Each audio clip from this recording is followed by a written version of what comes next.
আসসালামু আলাইকুম ভিউয়ার্স, প্রথমেই জানিয়ে দেব ব্রেকিং বিষয়গুলো। এবার কিন্তু অবশেষে সাবেক বাণিজ্য মন্ত্রী টিপু মুনশি গ্রেপ্তার হলেন। কি কারণে গ্রেপ্তার হলেন এবং সেই সাথে তার বিরুদ্ধে যে অপকর্মের তথ্য তা জানলে রীতিমতো অবাক হবেন। কোন মামলায় কোথায় থেকে তাকে গ্রেপ্তার করা হলো এই নিয়ে থাকছে বিস্তারিত একটি প্রতিবেদন। এরপর জানতে পারবেন এবার আসিফ নজরুল তিনি কিন্তু কঠিন এক ব্যাখ্যাও দিয়েছেন জামাত শিবিরের নিষেধাজ্ঞা প্রজ্ঞাপনের বিষয়টি নিয়ে। সেই সাথে আওয়ামী লীগকেও নিষিদ্ধ করা যাবে না এমন একটি মতামত ব্যক্ত করেন তিনি। এ সকল বিষয় নিয়েও থাকছে বিস্তারিত। এবং সবশেষে আপনাদের মাঝে তুলে ধরব এবার কিন্তু প্রধান উপদেষ্টাকে ফোন দিয়েছেন আরব আমিরাতের প্রেসিডেন্ট। হঠাৎ করে তাদের সাথে কি কথা হলো, ভিডিওর শেষ অংশে এই আকর্ষণীয় বিষয়টাও জানতে পারবেন। এতক্ষণ শুনছিলেন শিরোনাম, এবার বিস্তারিত। সাবেক বাণিজ্য মন্ত্রী এই টিপু মুনশিকে নিয়ে ব্যাপক ধরনের জল্পনা কল্পনা রয়েছে এর আগে থেকেই। বাণিজ্য মন্ত্রী হয়েও তিনি দেশের বাজার নিয়ন্ত্রণ করতে ব্যর্থ হয়েছেন। একের পর এক নানা ধরনের অভিযোগ হাসিনার আমলে এসেছে তার বিরুদ্ধে। তবে সব কিছু ছাপিয়ে এবার কিন্তু তাকে ফাইনালি গ্রেফতার হতেই হলো। সাবেক এই বাণিজ্য মন্ত্রী টিপু মুনশিকে রাজধানীর গুলশান এলাকা থেকে গ্রেফতার করেছে র্যাব। 28 আগস্ট দিবাগত রাতে এক বার্তায় র্যাব লিগ্যাল এবং মিডিয়া উইংয়ের বিষয়টি নিশ্চিত করেছেন। ব্যবসায়ী থেকে রাজনীতিতে আসায় 2 মেয়াদে বাণিজ্য মন্ত্রণালয়ের দায়িত্ব থাকা সাবেক এই সংসদ সদস্যকে বুধবার মধ্যরাতে এক ব্যবসায়ীর বাসা থেকে গ্রেফতার করে র্যাব। সরকার পতনের পর গত কয়েকদিন ধরে আওয়ামী লীগের মন্ত্রী ও সংসদ সদস্যদের গ্রেফতারের ও মামলার মধ্যে এবার সাবেক এই মন্ত্রী ও সংসদ সদস্য টিপু মুনশিকে গ্রেফতার করা হলো। রাত 1টার পর র্যাবের মিডিয়া উইংয়ের পরিচালক লেফটেন্যান্ট কর্নেল তিনি স্পষ্ট করে গণমাধ্যমকে বলেন, গুলশানে 1 নম্বর রোডে M&J গ্রুপের কর্ণধার সালাউদ্দিন আহমেদের বাসা থেকে সাবেক এই বাণিজ্য মন্ত্রীকে গ্রেফতার করা হয়। তিনি বলেন, রংপুরের একটি মামলায় তাকে গ্রেফতার দেখানো হয়েছে।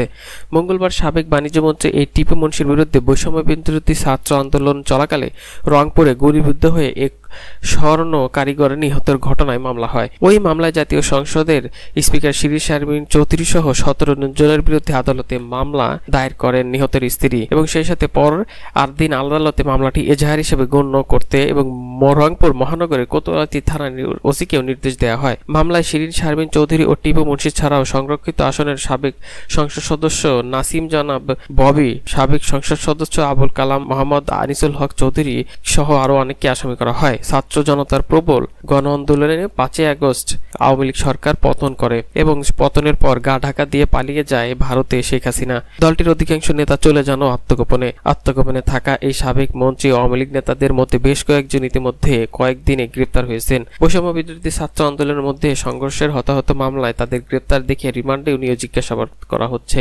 আওয়ামী লীগের ক্ষমতাচ্যুত হওয়ার পর থেকে আত্মগোপনে ছিলেন এই টিপু মুনশি। 2018 সালে জাতীয় সংসদ নির্বাচনে রংপুর 4 আসন থেকে তৃতীয়বারের মতো সংসদ সদস্য হিসেবে নির্বাচিত হন এই বীর মুক্তিযোদ্ধা টিপু মুনশি। এদিকে এবার মিস্টার আসিফ নজরুল কিন্তু আওয়ামী লীগ এবং জামাত শিবিরকে নিয়ে কয়েকটি তথ্য দিয়েছেন। বিশেষ করে জামাত শিবিরের নিষেধের প্রজ্ঞাপন নিয়ে বাতিলের ব্যাখ্যাও দিয়েছেন তিনি। তবে অন্যদিকে আওয়ামী লীগের বিষয়টি নিয়ে ব্যাপক আলোচনা সমালোচনার শিকার হচ্ছেন আসিফ নজরুল। তিনি বলেন, আওয়ামী লীগকে একেবারে নিষিদ্ধ করা সমীচীন হবে না। তিনি কয়েকটি কারণও ব্যাখ্যা করেন।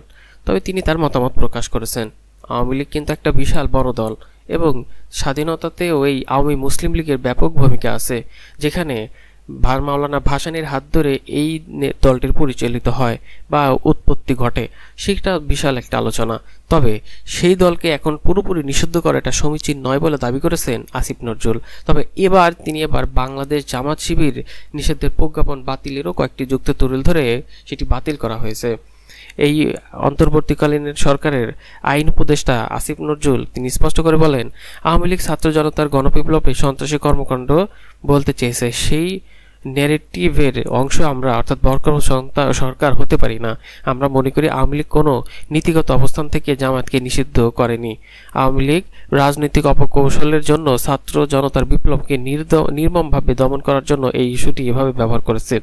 আমরা ছাত্র জনতার অভ্যন্তরে পরাজিত প্রত্যাখ্যাত একটি দলের অন্যায় ন্যারেটিভে অংশ হতেও পারি না। বুধবার দুপুরের দিকে জামাত শিবিরকে নিষিদ্ধ করে জারি করা প্রজ্ঞাপনের বাতিলের পর সচিবালয় সংবাদ সম্মেলনের আলাপ করেন আসিফ নজরুল।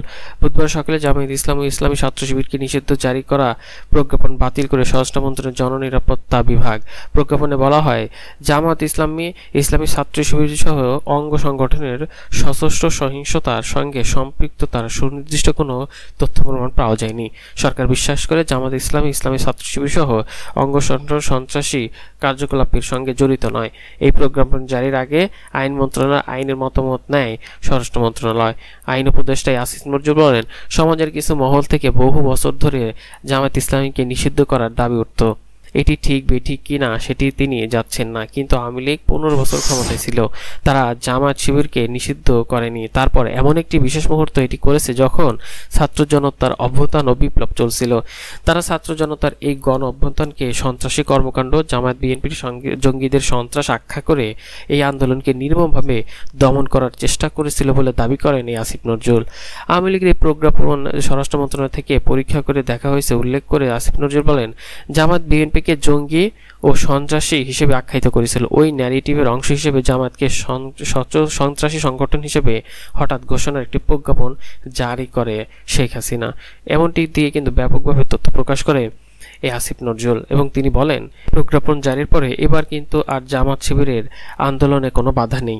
তারা কিন্তু একটি দল হিসেবে গঠন করবে। আগামীতে হয়তো 300 আসনে তারা প্রার্থী দিবে বলে আশাবাদ ব্যক্ত করা যাচ্ছে। তারা কি এখন বিএনপির সাথে জোট বাঁধবে কিনা সেটাও পরবর্তীতে বোঝা যাবে। তবে জামায়াতের আমির তিনি স্পষ্ট করে বলছেন, এখন বর্তমান যেই অন্তর্বর্তীকালীন সরকার নিয়োগ হয়েছে, যে ডক্টর ইউনূস, তিনি একবার সঠিক পথে হাঁটছেন, এমন মন্তব্য করেছেন কিন্তু জামায়াতের আমির। এখন দেখা যাক তারা আর কত দূর যেতে পারে।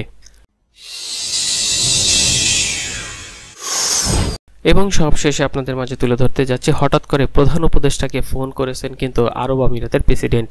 কি কথা হলো তাদের সাথে, এ বিষয়ে কি তথ্য উঠে আসলো সংবাদ মাধ্যমে? স্পষ্ট করে অন্তর্বর্তীকালীন সরকারের প্রধান উপদেষ্টা হওয়ার পর ডক্টর মোহাম্মদ ইউনূসকে ফোন করে অভিনন্দন জানিয়েছে আরব আমিরাতের প্রেসিডেন্ট শেখ মোহাম্মদ বিন জায়েদ আল নাহিয়ান। বুধবার ডক্টর ইউনূসকে টেলিফোন করে শুভেচ্ছা জানান সংযুক্ত আরব আমিরাতের এই প্রেসিডেন্ট।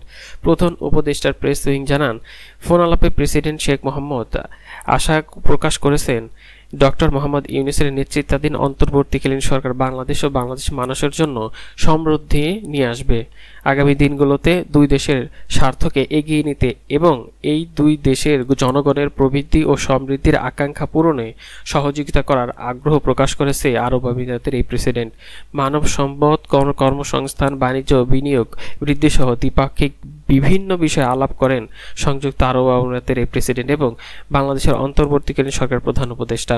ডক্টর মোহাম্মদ ইউনূস সংযুক্ত আরব আমিরাতের প্রেসিডেন্টকে তার উদার অনুভূতির জন্য ধন্যবাদ দেন এবং সুবিধাজনক সময়ে বাংলাদেশের সফরে আমন্ত্রণও জানান এই প্রধান উপদেষ্টা ডক্টর মোহাম্মদ ইউনূসকে।